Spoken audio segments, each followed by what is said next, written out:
create sacred life and beauty and transformation and nourishment for our being, each of our beingness, in a right and perfect way. And so we bless them as they this morning express their needs, wants, and desires for us to hear and to be moved forth as a prayer into all of life. We affirm on a Sunday morning there's only one presence and one power active in your life and in mine. God the good, all power, everywhere present. The wisdom that guides us, the love that enfolds us, the life that infuses and creates us and brings us forth into being again and again and again in just the right and perfect, orderly way. If you're here for the first time, and some of you are, I'm really happy to see you and welcome you in that warm and loving spirit of unity. Carrie, good morning. Thank you for being here. And Soleil. And I was so busy getting his name, my brain didn't hold yours. Jacqueline. Thank you for being here, Kathy. Thanks for inviting your family to be present with us this morning. And I don't know your name, but I think I've seen you before. Behind you, Chris. Yes, you. Mary Harris. Hi, Mary. Have we met before? You've been here. Not since my last forgetting episode. That's your heart. You know, when I remember from your mouth to standing here, I'm always feeling very, very pleased with myself for that. I bless the earth is tomorrow's earth blessing. But today, our blessing, our daily word blessing is, I appreciate the good in my life. Richard, would you share our daily word?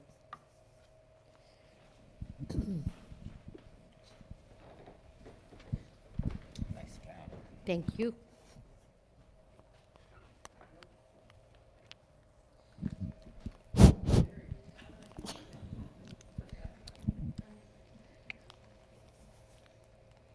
Today's daily word, as Linda suggested, was appreciation. I appreciate the good in my life. When someone admires my efforts or thanks me for something helpful I've done, I'm happy to know I have blessed them. Recognizing how good it feels to be appreciated, I remember to express my gratitude and appreciation to the people who have blessed me. I appreciate my friends and family by nurturing those relationships. I appreciate my community by being a responsible citizen.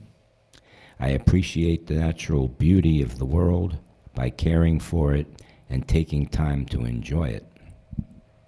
The people, the places, and the things I appreciate become more precious to me as I discover that each reflects God's presence and God's activity in a uniquely beautiful way. I am grateful to have so much to appreciate. And from Romans 12:10, love one another with mutual affection, outdo one another in showing honor. And from Khalil Gibran, beauty is not in the face, beauty is a light in the heart. Ooh, nice.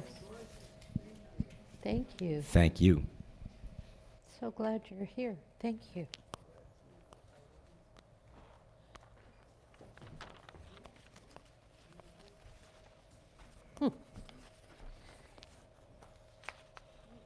Don't you love it? Don't you love powerful words that get into your heart and your thinking base and begin to sprout wonderful words, appreciation.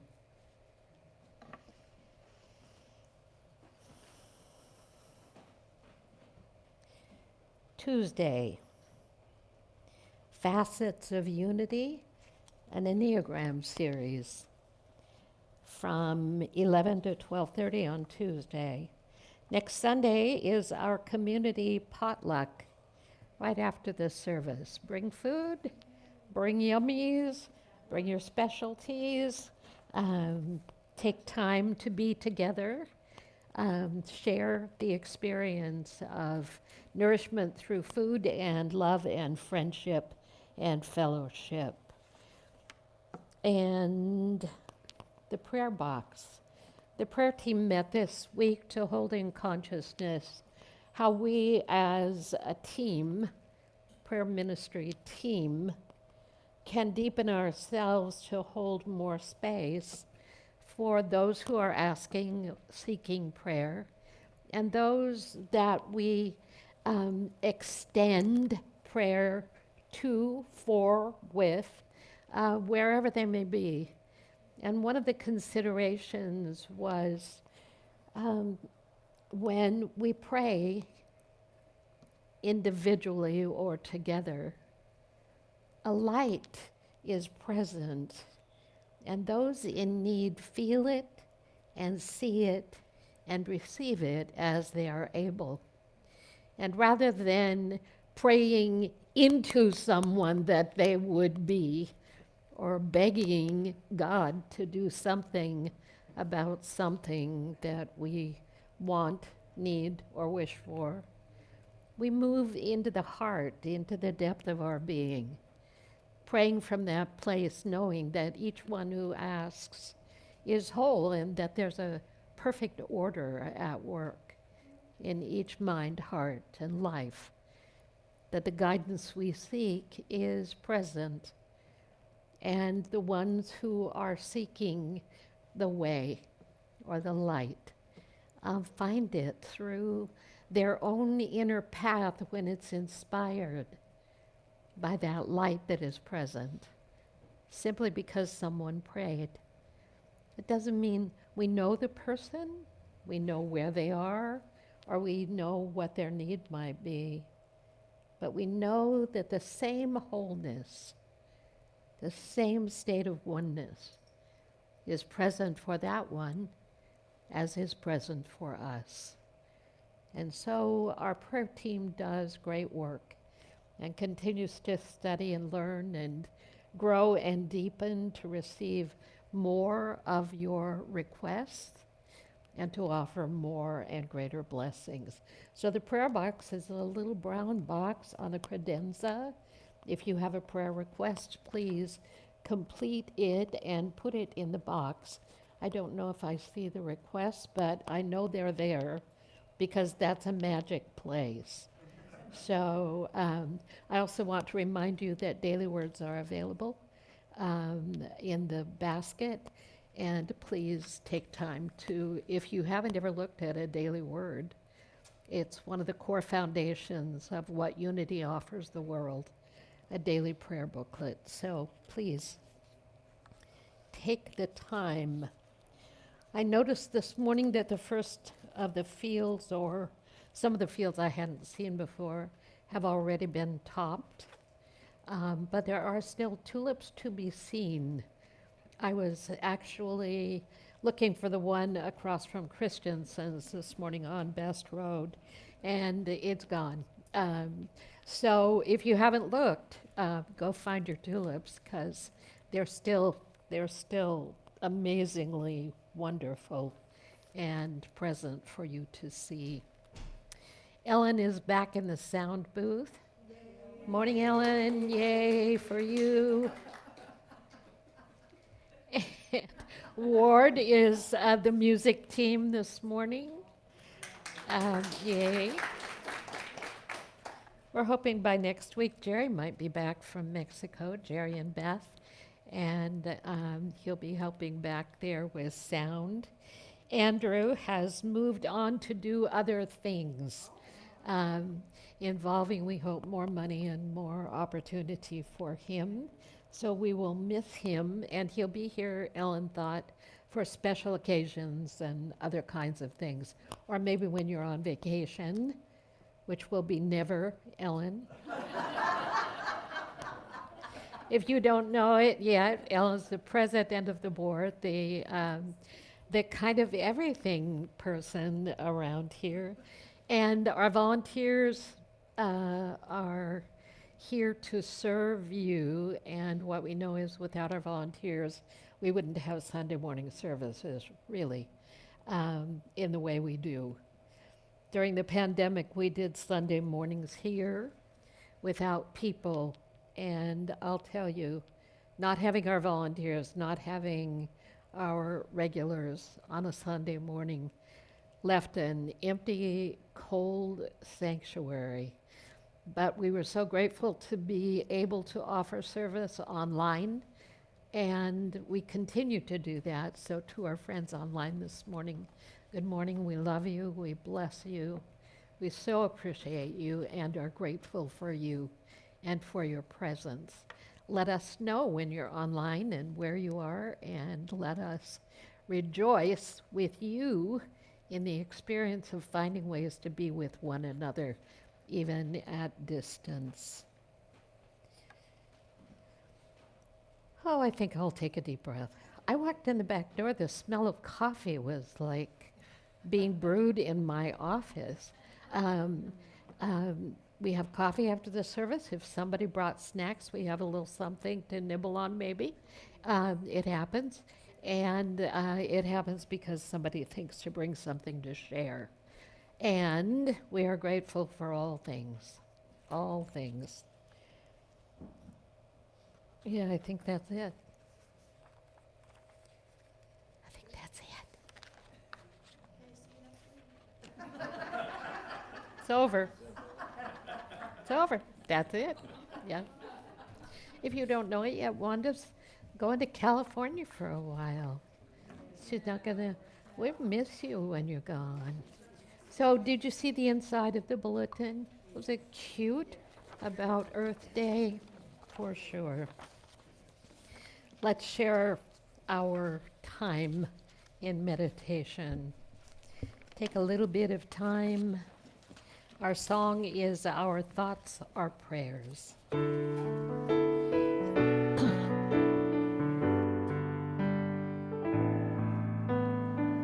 Our thoughts are prayers, and we are always praying. Our thoughts are prayers. Listen to what you're saying. Seek a higher consciousness, a state of peacefulness, and know that God is always there. And every thought becomes a prayer.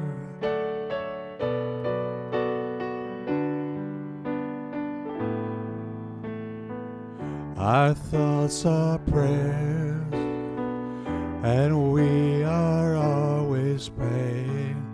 Our thoughts are prayers. Listen to what you're saying. Seek a higher consciousness, a state of peacefulness, and know that God is always there. And every thought becomes a prayer. Well, there. It's an invitation. An invitation to allow the world to settle for a moment. The world in your mind, the world around you, the great world.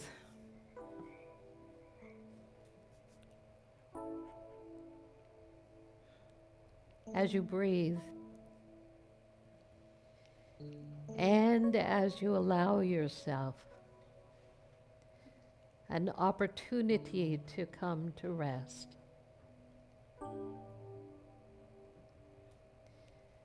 It takes no effort. There's nothing we have to make happen.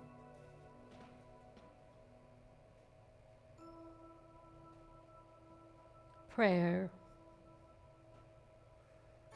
meditation are not acts of force. They are open doors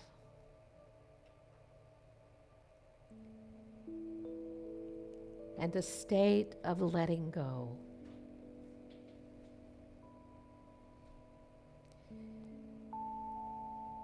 The mind, the busy mind can come to rest.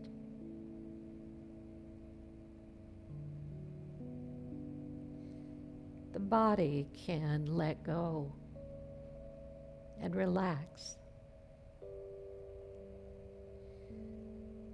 Tight hands, tight shoulders, tight back, tight front, tight hips, tight legs, tight feet, tight innards. Everything pushing, forcing, making, we let go for a moment, knowing that the body knows how to be, knowing that the mind with all its thoughts can settle, knowing that the burdens we carry or the worries we hold are filled with divine order and perfect outworking. And we can set them down for a moment as we bring our attention to our breath.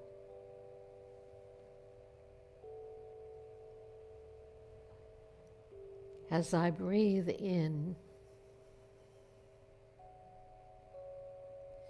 I remember that I am one with the glory and goodness of all creation.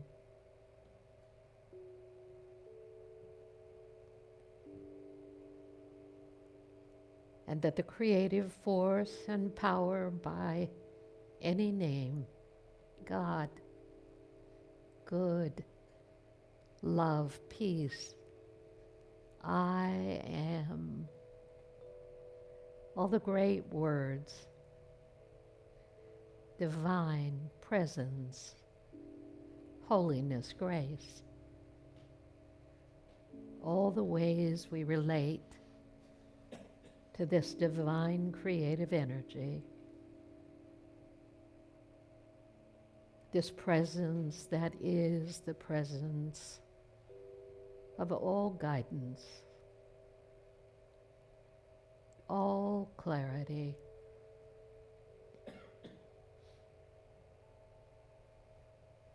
all life is flowing in and through and as you now.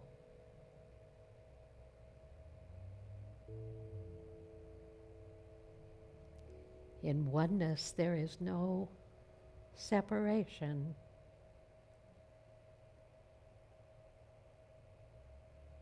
As there is no separation in breathing in and out.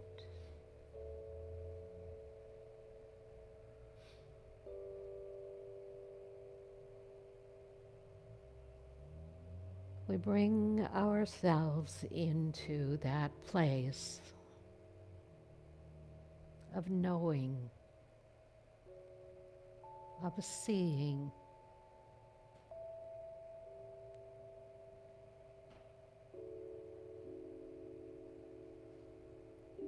I know and I see with inner vision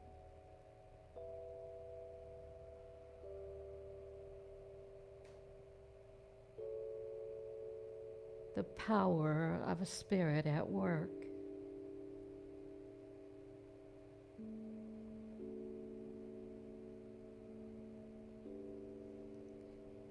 in the depths of my body.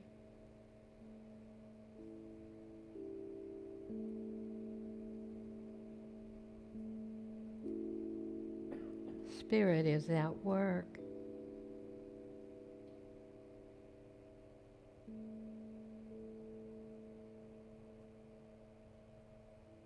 If there is healing need,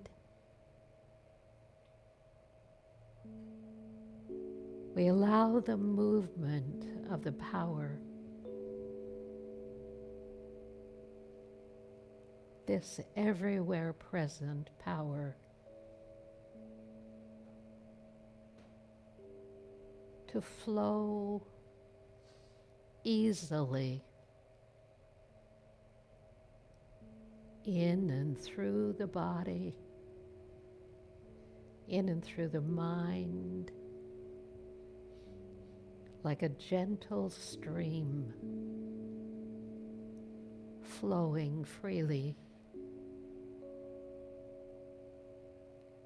releasing what is to be let go.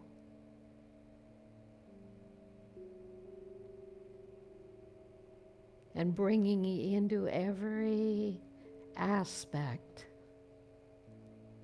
of myself the light, the purity, the presence of God.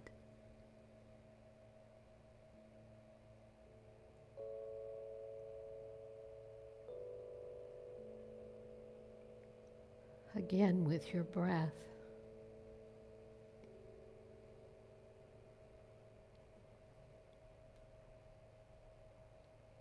Let the breath carry away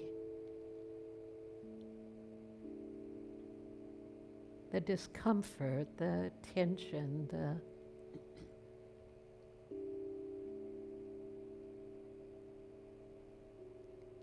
the something. Let Spirit do its work as you allow. Spirit knows the workings of your body and being. For your body and being is of God, is of Spirit, is of life. And the movement, the flowing forth of that life-filled energy doesn't just permeate you, it's already present as you. And so you settle in more deeply.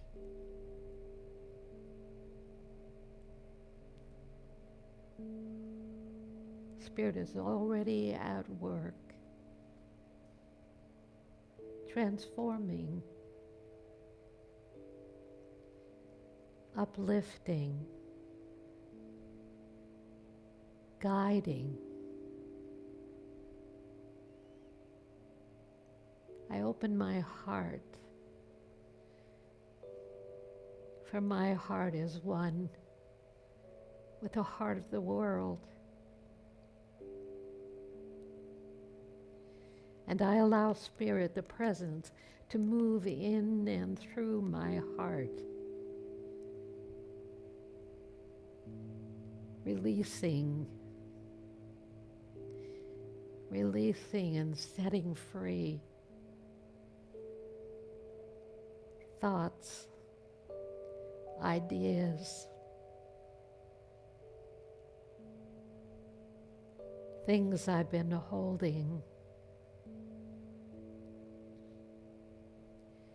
that have created discomfort for me. And through my heart vision, I can see that the world is filled with the same kinds of pain, misunderstanding, loss, love, peace that I feel in me, and I extend that prayer of blessing from my heart to the world. I see and know that in and through all things, the creative energy of life itself is at work bringing divine order out of chaos, bringing peace out of hatred, bringing unity out of separation, bringing love out of fear. For every form of life that shares this holy place called our earth home, we offer a blessing to the earth upon which we stand,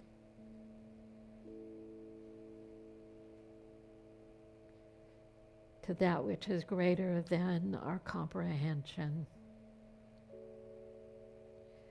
to that which is above and beneath and everywhere present. We offer our blessing, and we allow ourselves to release, to let go, and let the wisdom of the Creator bring forth in accord with the highest and best for self and for all.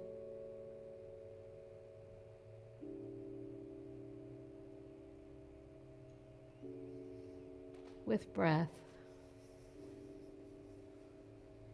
I center myself once again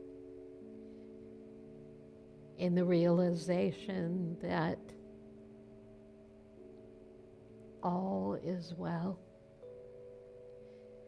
even when it seems not to be. The power is at work, the grace is present, and I am grateful.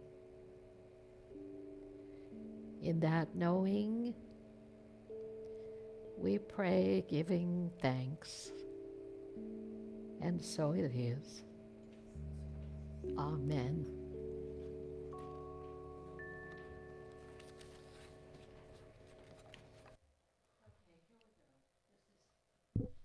This is different. Yeah, it is. This is way different and perfect. Well, I like songs that look at us and make us look at ourselves. And this has nothing to do with Earth Day, although it talks about some of Earth's inhabitants. You could fill in the blanks. Please bear with me. This was first introduced to me when I was 13 at a church camp when I started learning about folk music. And there's a million different verses to this. You might know some that I don't know, but here we go.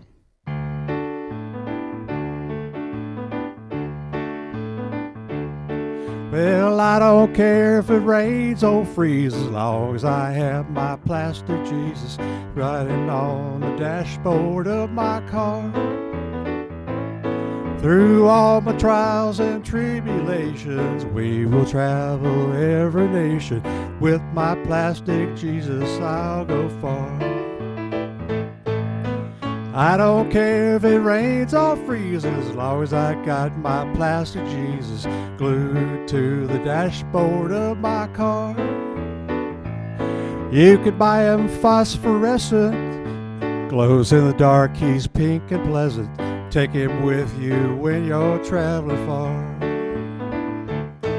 Now you can buy a sweet Madonna dressed in rhinestones, sitting on a pedestal of abalone shell.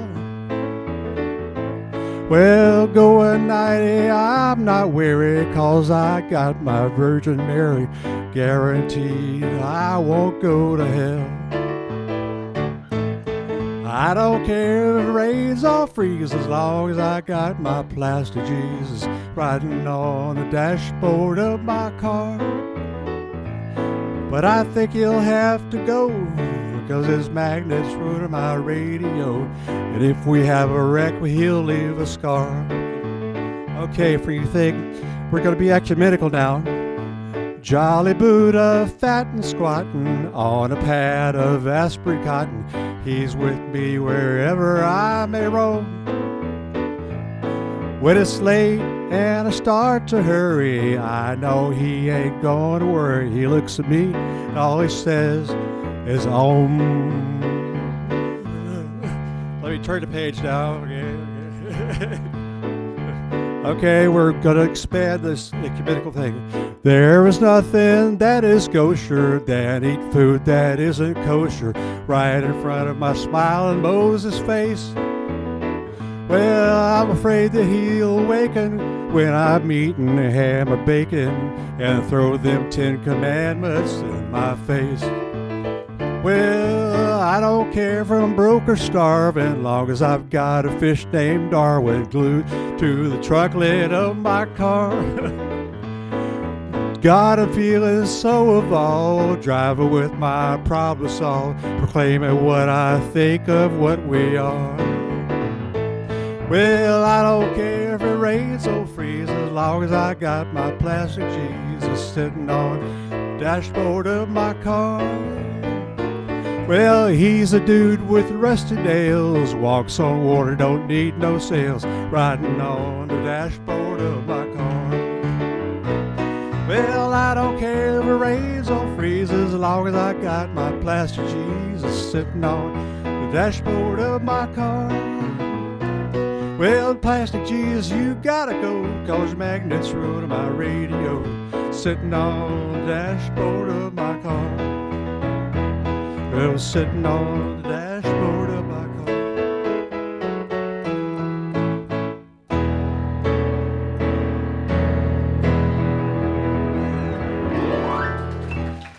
Thank you.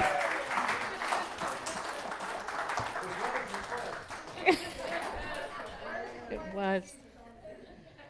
Oh, that's funny. That's so funny. Mm. Yes, well, you don't forget that song, I think. Let it be said that we are equally rude to all faiths. No, ecumenically sound. We got that Buddha in there, sitting on a aspirin cotton. I love it. And Moses and the bacon and the ham. Huh? Yeah. See, welcome to Unity. If you don't make it through a Sunday here, just know that wherever you go, we bless you, because we really, really, really need to laugh. I'm so tired of heart-achingly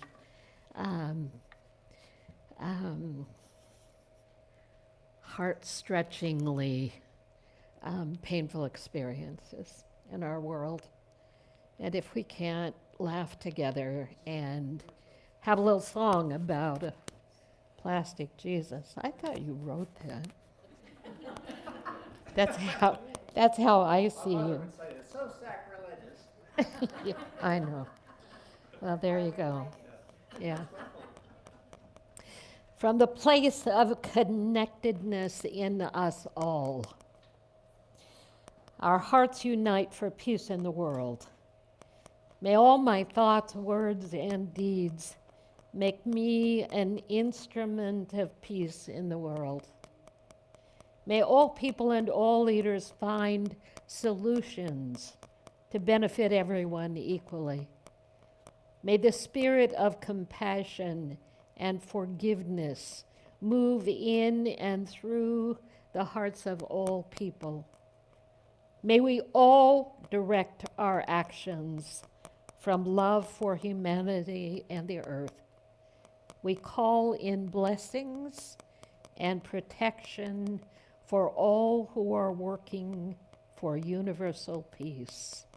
We call on the power of grace and give thanks, knowing that this is so. Peace. Peace. Shalom. Salam. Peace. Excuse me.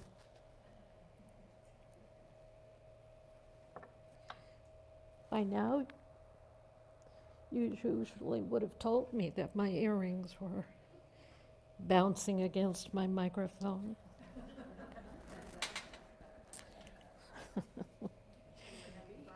Oh, no, it's so much better. That came from Leslie Temple Thurston and from Core Light, which is one of my longtime spiritual foundational inspirations and transformational teachings from the place of connectedness in us all. Where would that be? But at the heart center. Where is that place of connectedness? In the entirety of our being, actually. Spirit, in the entirety of our being. There's no place where we're not connected when we use the word oneness of all life. When you start to explore, where isn't it? We've left the interior realm and we've moved into the circumstance, condition, the limitation, the negativity itself. And as we come to Earth Day tomorrow, and we ask what should we pray for, it becomes clear everything. So let me just review. The people, the wars, hungry children, coral, sea life, glaciers, the weather, polar bears, whales, plastic particles, overflowing trash, trees, floods, fires, poverty, starvation, change, adaptability, politicians, oh, children again, bees, migrants, comma, the border, comma, healthcare, cattle, chickens, ground. What else? Where is it not, we ask?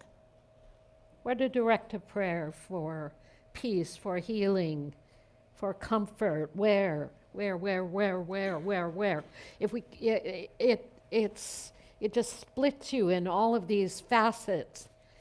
We have to pray for this. No, we have to pray for this. No, that's really more important. We should be praying for that. Because if that, then this, then that, then... And where's the beginning point in the endless, seeming need on the planet, in our homes, in our hearts, in our families, in our neighbors? Seemingly endless need now. And we continue to say, well, you know, you did it to yourself. And did we? And are we? Well, in many ways, out of that sense of separation, out of that feeling that we're having to put our life in particles and buckets and divisions because we can only handle so much. And so we make more buckets and put more things in them, and then we overwhelm ourselves in the sense that it's irreparable. Irreparable. Is it irreparable?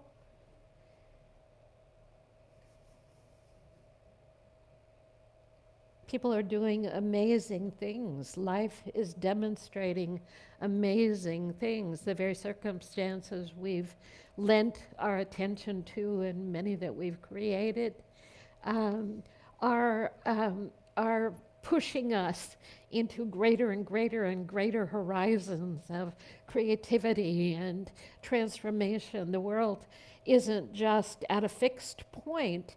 There are people who are hearing and seeing and knowing how to be in this time in extraordinary ways that bring us back to the idea that where it seems that every door is closed, something is at work beneath the surface in the realm of spirit, in the realm of divine perfection that is rising up through whatever that might be in this moment in time. I pulled articles this morning, like article after article about transformational things that seemed to be closed doors. They're restoring coral reefs in Indonesia. What seemed to be dead coral are recovering through transplants of healthy, vital coral. It took 4 years, not 4 billion years, 4 years for this particular reef area to move into restoration. Whose idea was it? Where did that come from? What was it? Yeah, scientists. Yeah, some guy who said to some scientist, I don't know. But an idea out of divine consciousness, out of the realm of that which is infinitely possible, arises something. And in that moment, what seems hopeless, hopelessly destroyed, begins to reinvigorate from the inside of its own knowing.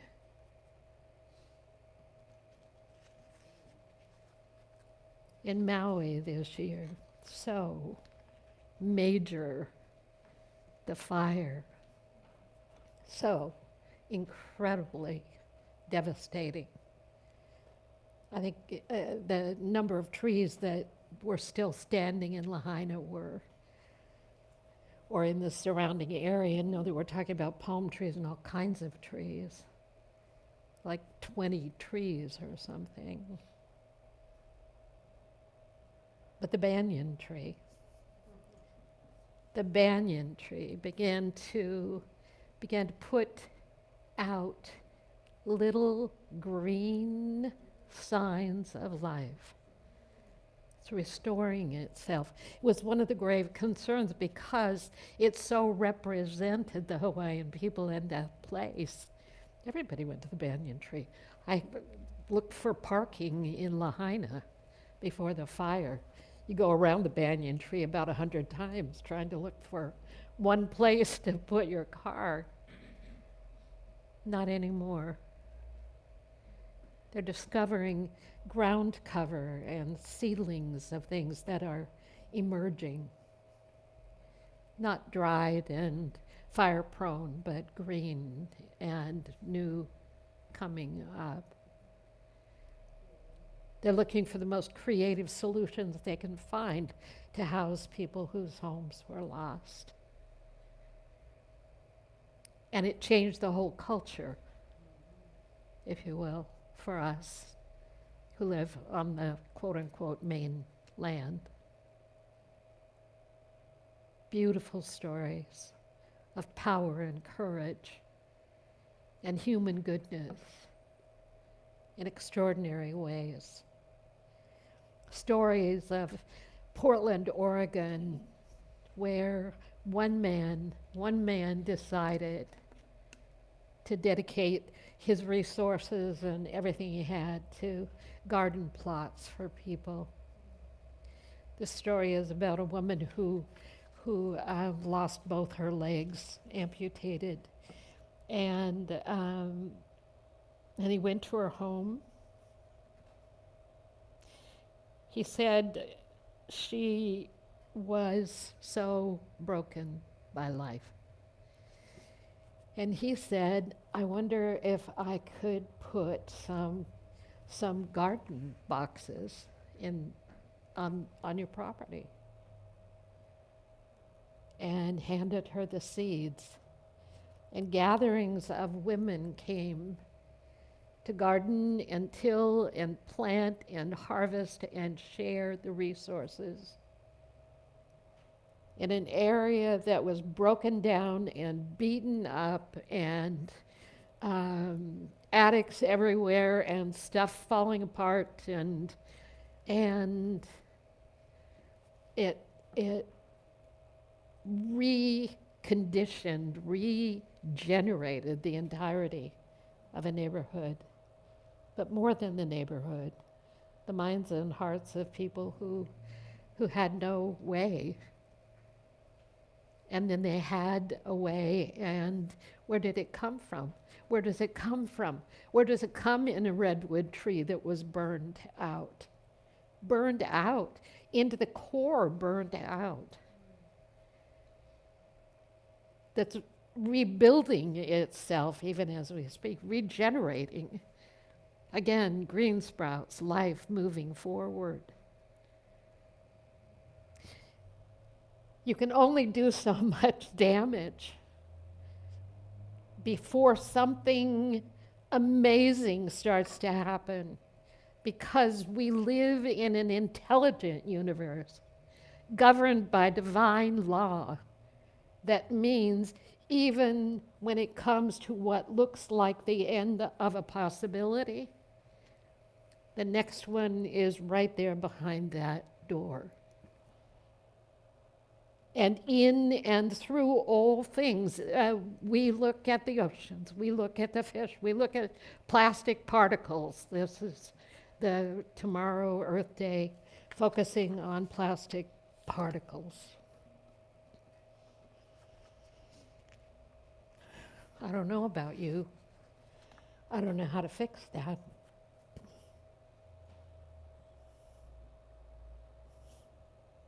But I know that somehow in the creative force and the generative energy of life itself, there's a communication going on. And in that, there is something in the midst of what we call infinite life and possibility emerging, even as we speak, in ways that are beyond our control and absolutely perfect. We didn't think it up, we didn't do it,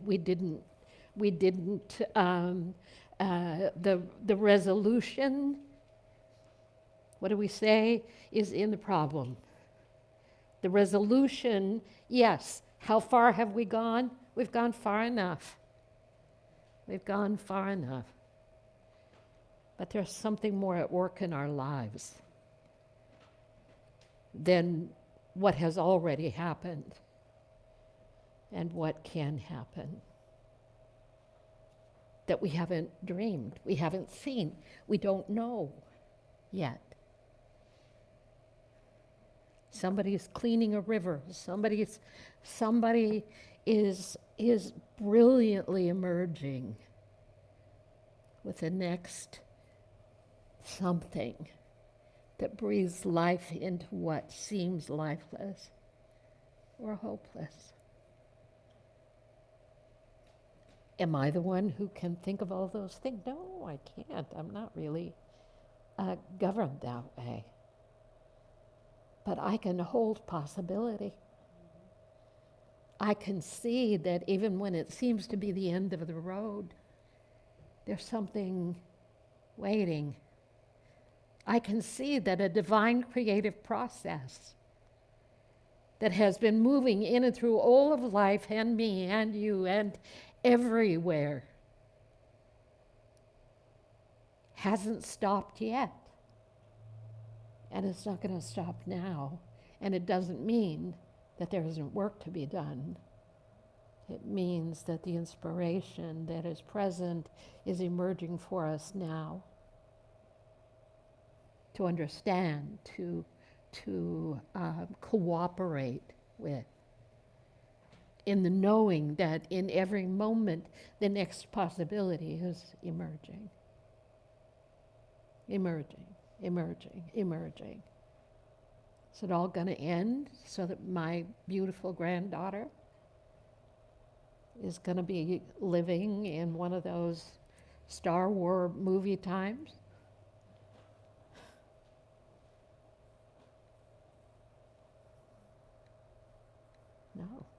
don't think so. Different. Different. Totally different, perhaps. But in accord with the possibility that exists beyond what I can understand in the amount of mystery, divine mystery I can contain, support, see. It's not over. And there's big work to do. I remember when I first heard a woman named Diane Wilson's story. She was a shrimp fisherman in Louisiana, or in the Delta down there somewhere, in the Gulf, let's just say that. And she realizes that the chemical plant, or whatever the plant was killing everything. She climbed every tower, I'm not kidding, like in towns, in cities, went around, had never spoken in public, couldn't stop. From one thing to the next, this woman transformed the entire area in which she lived. She wouldn't take no for an answer. And she didn't care what people thought about it. She didn't do it just for herself. She did it for you. She did it for me. She did it because divine inspiration moves through that which can carry forward a possibility to bring it to fruition. And those same seeds that are and sprouts that are flourishing among the banyan trees' beautiful branches are moving in you in the same way. Heather, darling, can you see what we need? So I wanted to do something different now with the rest of it, and it's because it means so much to me. It's a film done about a woman named Anna Breidenbach, who is a South African woman. And it is about a leopard and the possibility of communicating with life from the point of that which is within and bringing forth significant transformation. Ellen, can we turn the lights off? Thanks. 13 minutes. Just breathe it in. See the beauty in it. It will come. Ellen will make it work.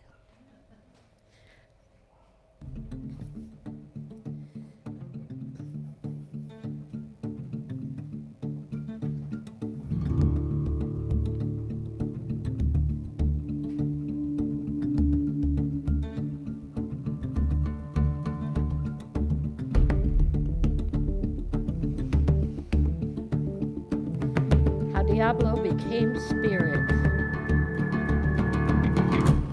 Even after everything that I've experienced with Anna and spending all that time with her, there's that scientific controlled, sort of rational part of my brain still has doubts.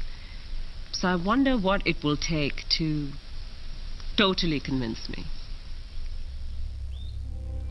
And then a unique opportunity presented itself. In the course of my work, I had come across the story of Jurg Olsen, an ex-policeman turned conservationist. Jurg and his wife Karen set up the Jukani Predator Park. Here, many big cats rescued from bad zoos and canned hunting farms are offered a home and get lifetime care.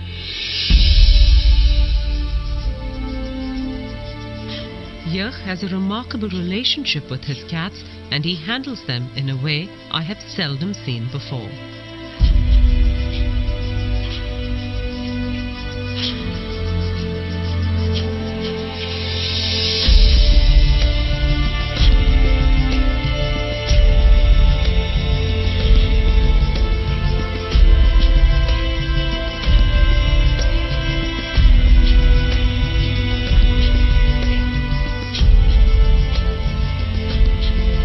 But there was one big cat here that he did not know what to do with. This black leopard, called Diablo, had been rescued from a European zoo where he'd been abused. That experience had made him suspicious and vicious.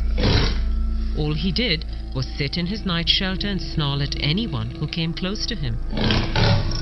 6 months in, and Jörg was at a loss as to how to deal with this cat.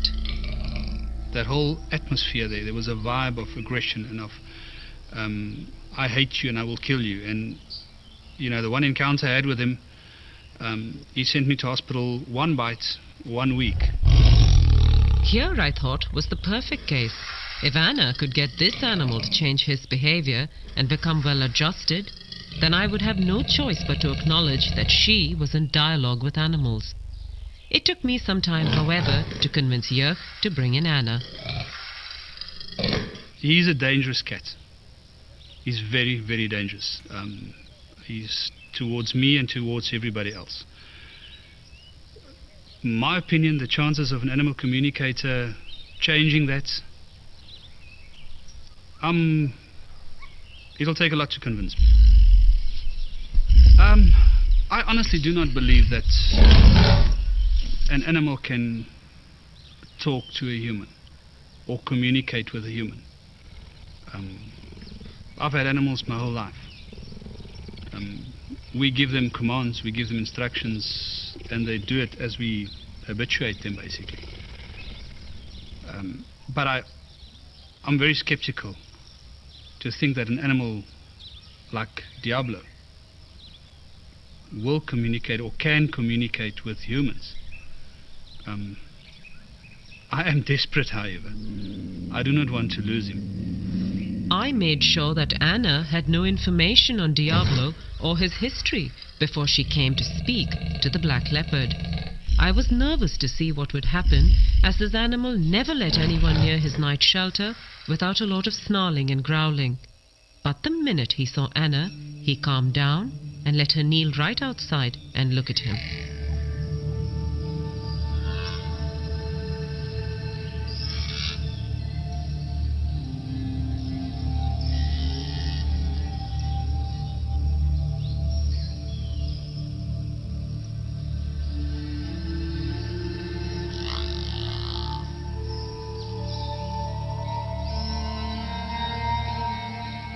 This beautiful black leopard that you've asked us to communicate with is very overawed by his new surroundings, having come from a very cramped and stressful place for him. That this place has been provided for him, but he's been quite conditioned by a very unfortunate past. He doesn't want much to do with humans as a result. He's immensely powerful, and I mean not just physically, which you well know and respect, but he's immensely powerful with a wisdom and an energetic presence and personality that is far bigger than anyone has ever appreciated about him before. And he commands a certain amount of respect for that. Again, not in a needy way, but really just out of, by virtue of who he is as a being. There's a very particular thing about his name, Diablo. He wants that name changed because he doesn't like the associations with it, the blackness, the darkness, the diabolical. And when asking him about his past before coming here, he shows concern for 2 young cubs that were next to him. He's asking what happened to them with a great sense of care and concern. We actually forgot about that.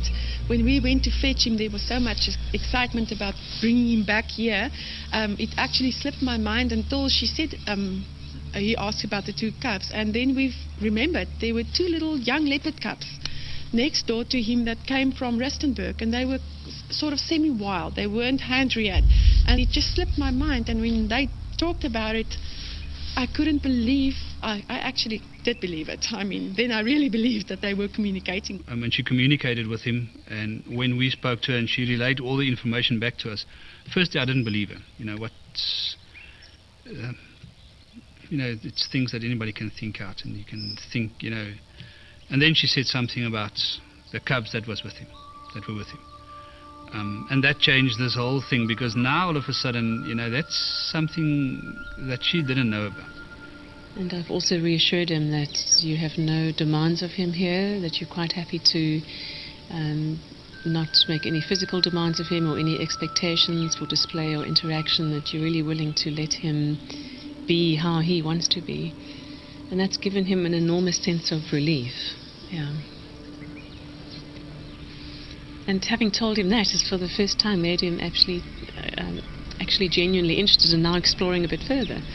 Now that he feels that he's not being asked to come out more, he's genuinely interested in being relaxed enough to have a natural curiosity come out and to actually expand his horizons a bit. And Yeh was just stunned when the black leopard walked out of his night shelter into the larger enclosure later in the afternoon. In the 6 months that the cat had been here, Yeh had never seen him out of the night shelter. He then decided to rename the leopard Spirit.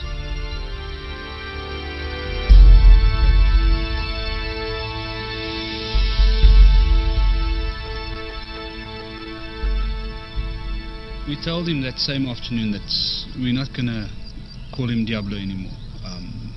And we understand and we agree with that the diabolical side of it. That's not what he is to us. And we'd like to change his name to Spirit. As I walked to him, I thought, listen, he asked about the 2 young leopards. And I thought, well, I'm here now, there's nobody else here. I'm not going to look like a fool if he ignores me. I'll tell him what happened to those leopards. And as I called him and I said Spirit, and he was looking at me, he was lying like that, I said, with regard to the 2 little leopards, I just want to assure you and I want to tell you that they're safe. And I couldn't help it. I just said to him, wow, you're beautiful. Beautiful. Oh, that's mooi. That's mooi. And he gave me that, oh. And I thought, what's happening here? And I said to him, you understand what I'm telling you if I say to you that you're the most stunning cat? Oh. And I spoke to him and he answered me about 19 times. And he just sat there and he was totally relaxed. It's the first time since we had him that I felt at ease with him. I felt that he was relaxed and he understood me. It was, to say that I don't know what it feels like for him. For me, it was the most amazing moment. Later that afternoon, Anna came back to check up on Spirit and to see how he was doing. I'm asking him now about how he experienced the communication from Jochen through the fence. And he said it's the first time that someone has directly expressed to him verbally appreciation for who he really is, not how they see him to be. And that really surprised him. It shows me an image of literally stopping in his tracks by surprise at that sense of just this wall of appreciation coming towards him. He is so relieved that nothing's being demanded of him here. He's just so relieved. It's like this weight is lifted from his shoulders. And when he was grunting back, he said he was saying thank you for the thank yous. So for each thank you he was getting, he was saying thank you back.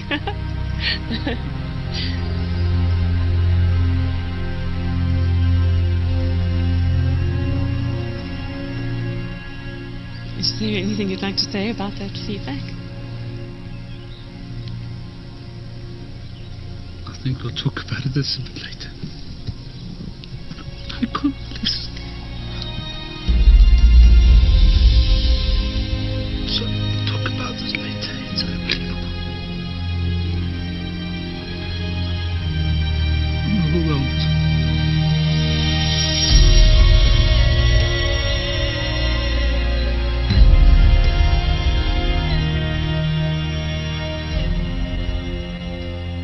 It's 2 different animals.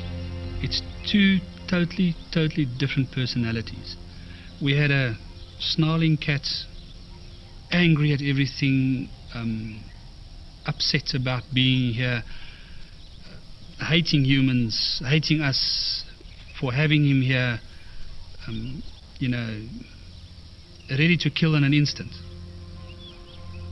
To this relaxed black leopard that's lying on top of his log in his shelter is this attitude of, you recognize me for who I am now.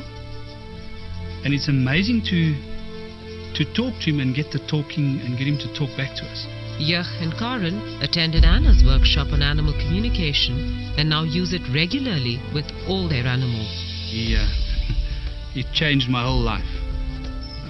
And spirit and animal communication has taught me, when I work with my other lions, the reactions you get, the communication you get back, the feelings you get. Sometimes you get lions or Queenie, for instance, that's unhappy with something that happened. And I'm not sitting out there wondering what's wrong with her. She tells me, and I can correct it, and I can make her happy because she is in my... I have to look after her. I've got to make her happy.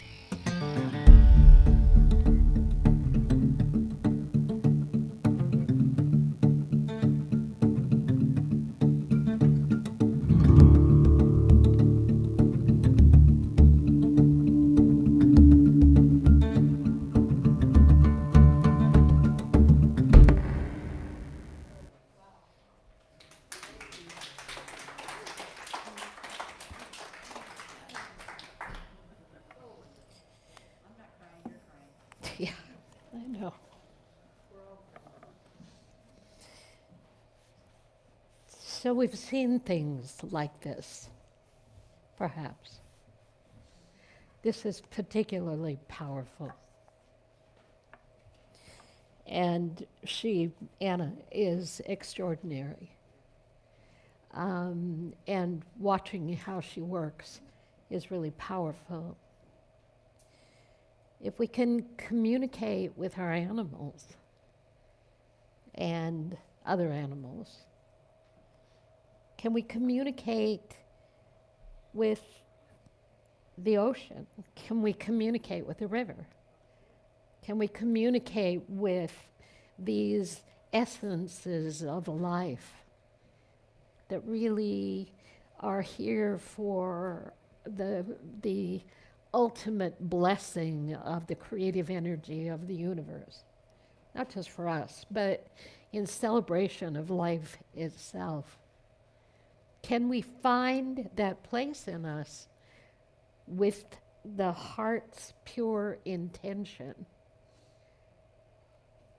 that holds the vision of infinite possibility and appreciation for all aspects of those things that pull us into buckets of separation is our great work for many of us, to be able to learn to communicate at the inner level from a place of love and appreciation and dedication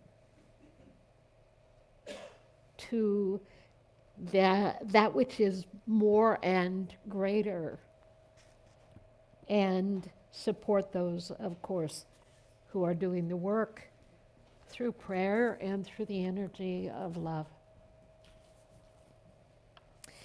I'm at home in the universe. I carry my home with me. No matter where I go, I cannot be less than at home. The forests are the rooms of the house of my childhood. The winds are my mother's arms. The sun is my child's laughter. The caterpillar crawling on my hand is my brother's arm thrown over my shoulder. The children playing in the street of another country are my children. The stranger's bed encloses me in the sleep of my covers. The earth is my home, and its creatures are my family. There is no loneliness to overtake me. I'm not stricken to find my home. I breathe interstellar space. The world is pasture for my mind, forage from my imagination. The universe is at home in my mind. Its creatures live friendly within me. I live warm and friendly with my fellows in this starry, starry world. Written by Ken Patton. In oneness, there's no place there or there or there where the healing is going to take place. It will take place there and there and there when we can align with a power that's present, that's deeper, greater, stronger, more elegant than anything we can see or touch. And in that, Spirit is at work. And in that, we are at work when we hold the vision and know the truth. And in that truth, infinite possibility becomes reality.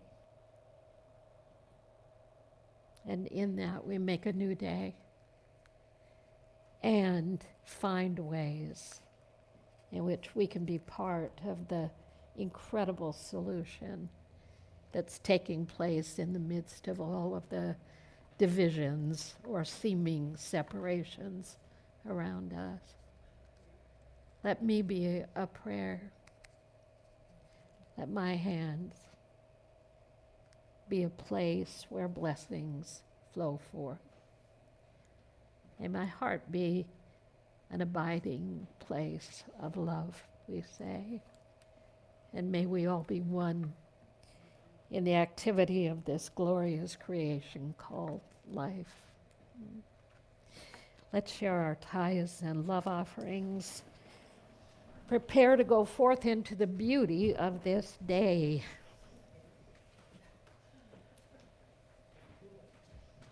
Our offering blessing, should you wish to participate.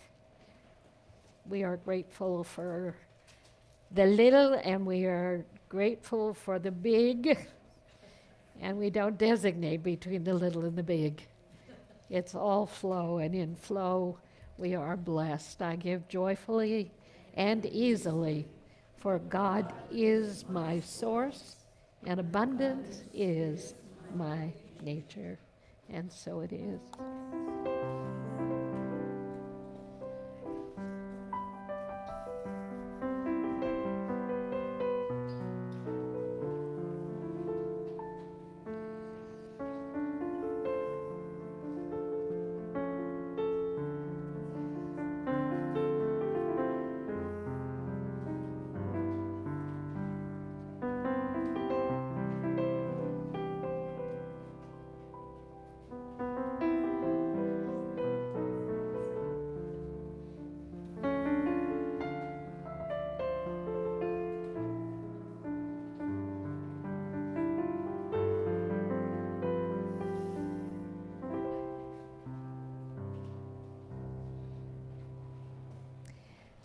No children today, but they are in our hearts.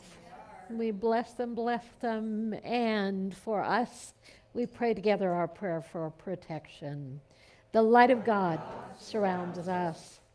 The love of God enfolds us. The power of God protects us. The presence of God watches over us. Wherever we are, God is, and all is well. Thank you for being with us this morning. Wonderful to have you here. If again it's your first time, please come and see us again when you're in the neighborhood or wherever you happen to be. And know with us that wherever you go, whatever you're doing, whatever your life is delivering to your doorstep, all truly is well, and we are with you in loving support always. So let's stand and sing together our peace song, and let peace begin with me.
stand.